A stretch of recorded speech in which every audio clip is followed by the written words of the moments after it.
The United Nations Human Rights Council has voted to approve the establishment of an international panel of experts to investigate human rights abuses in Ethiopia. The vote comes after a conference on the human rights situation in Ethiopia yesterday, in which UN officials warned that the Ethiopian war could spread to the region. In yesterday's vote, 21 of the members of the UN Human Rights Council voted in favor of the resolution, with 15 against and 11 abstentions. Countries that have ratified it include European powers including Britain and Germany, while opponents include Somalia and Eritrea.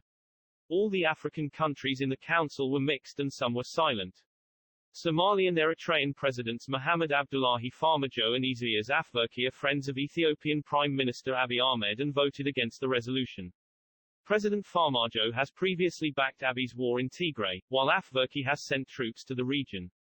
Silent countries include Senegal, Libya, Malawi and Sudan. The commission will consist of 3 members and will monitor the human rights situation in Ethiopia for 1 year.